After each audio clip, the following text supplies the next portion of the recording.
Okay, 16-8. So this is why I love 16-8.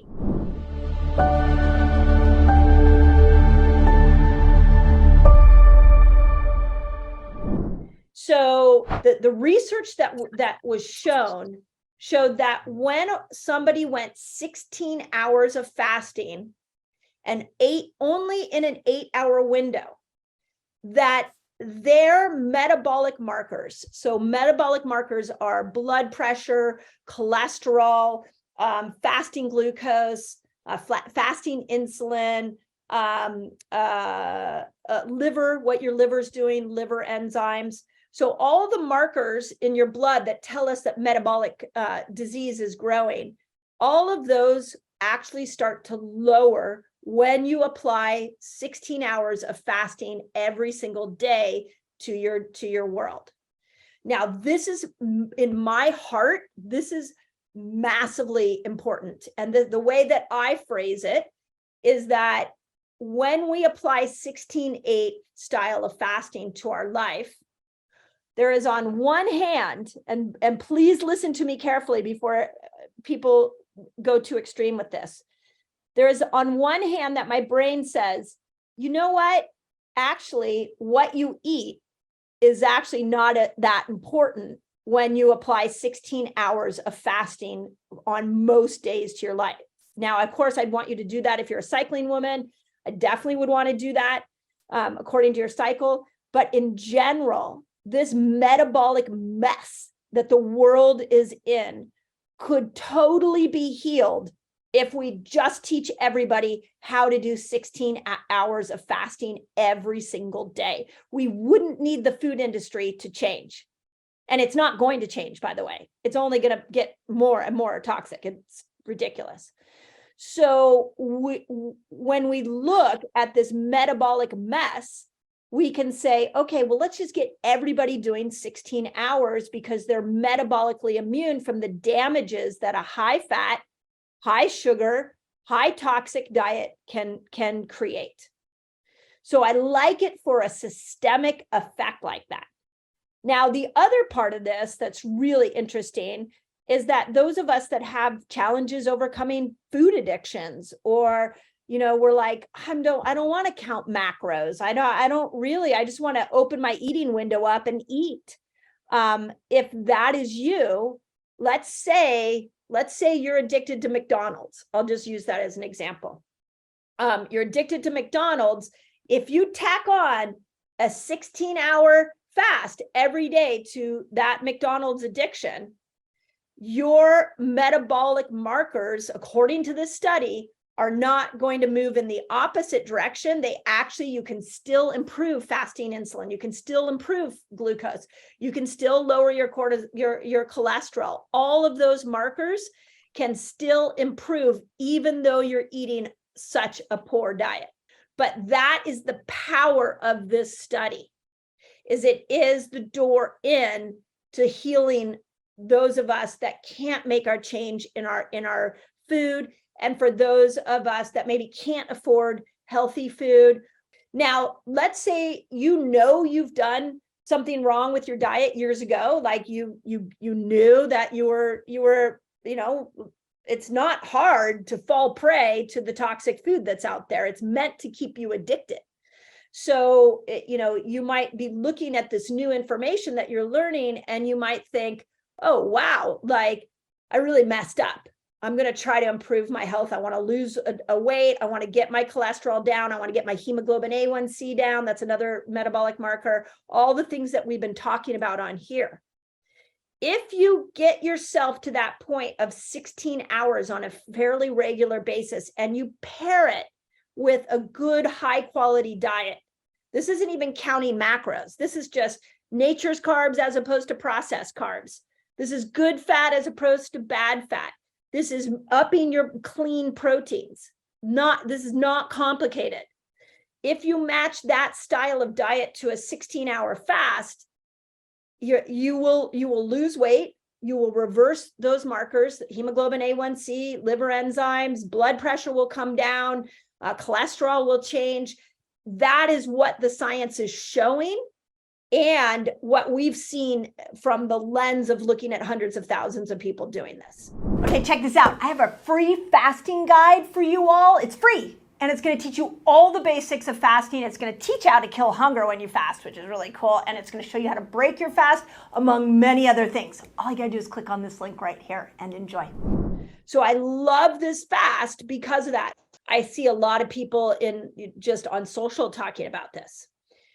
The question is, should I work out in a fasted state or should I not? I'm an experienced exerciser, so I'm in good shape. Where do I put my workout in my fasting and eating window?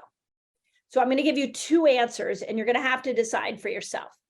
So the first answer is, years ago, I don't know if you all remember the guy who did Body for Life.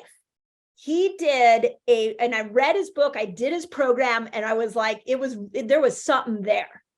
And what I learned from him was twofold. One, you don't have to work out long, or you can work out in short spurts, just make sure the intensity goes up and down. But the second thing I learned from him was, don't eat before you work out. And the reason for this, let's walk through this. When you go into a workout state, you are saying to your body, hey, the work output is going up. And because the work output is going up, I need you to release more stored sugar. So there are three areas your body's going to let go of that. The first place when you're working out is muscle. The second place is fat, and the third is your liver. So that stored sugar in the liver is the last with both fasting and working out. It's the last one to get to. So any of you that wear a CGM will notice after a workout, your blood sugar goes up. And that's because everything got pushed out of your cells. It's beautiful. If you're trying to lose weight, I really like working out in a fasted state. I found for me over the years, to keep my weight where I want it to be, if I work out in a fasted state, I don't have to work out as long, and I seem to be getting better results with my workout, despite shortening them and not having as big of an impact on my joints and my body. So I'm very concise with my workouts now, and I do it in a fasted state.